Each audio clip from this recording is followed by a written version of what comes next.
কার্তিক মহারাজের নামে ধর্ষণের মামলা রুজু। 2013 সালে নবগ্রামে মহিলাকে চাকরির প্রতিশ্রুতি দিয়ে ধর্ষণের অভিযোগ। আজ নবগ্রাম থানায় কার্তিক মহারাজের নামে অভিযোগ দায়ের। ধর্ষণের মামলা রুজু নবগ্রাম থানার পুলিশে। অভিযোগ অস্বীকার বেলডাঙ্গার ভারত সেবাশ্রম সংঘের প্রধান কার্তিক মহারাজের। ঘটনার প্রতিবাদে নবগ্রামে কার্তিক মহারাজের বিরুদ্ধে বিক্ষোভ। কার্তিক মহারাজের শাস্তি চাই, এই ধর্ষণ মানছি না, মানবো না,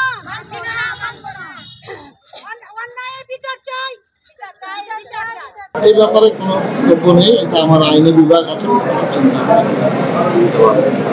আমার যারা আশ্রম আছে, আশ্রম আবাসিক আছেন, তারা সবাই এর উত্তর দেবেন, বলবেন। কারণ আমরা কোনো সন্ন্যাসী যেখানে হচ্ছে ঘটনা, এটা মহিলাদের আশ্রম, সেখানে কোনো রাত্রি নিবাসের কোনো প্রশ্নই নেই।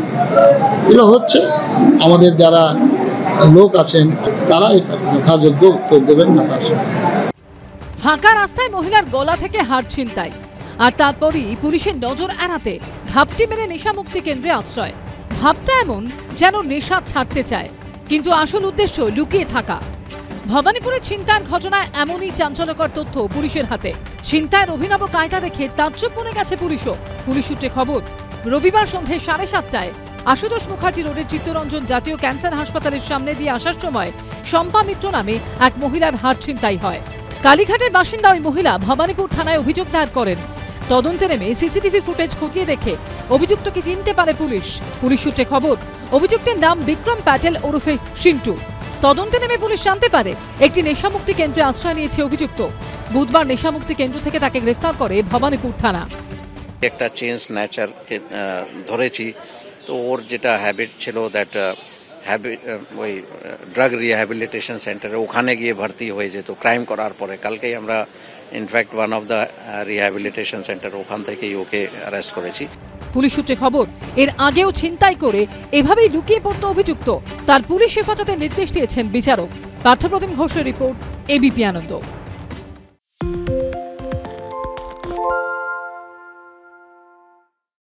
সত্য অন্তহীন, সত্যের খোঁজও তাই, সত্য সন্ধানে তাই আমরা অক্লান্ত, অকুতভয়। এবিপি আনন্দ নতুন ভাবনার প্রতীক, যা মনে মুক্ত, তথ্যে যুক্ত এবং যাবতীয় সীমানার বাঁধন থেকে মুক্ত।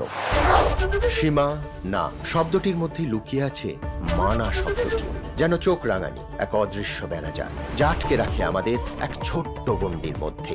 একমাত্র সঠিক খবরই গড়ে তুলবে এক মুক্ত সমাজ।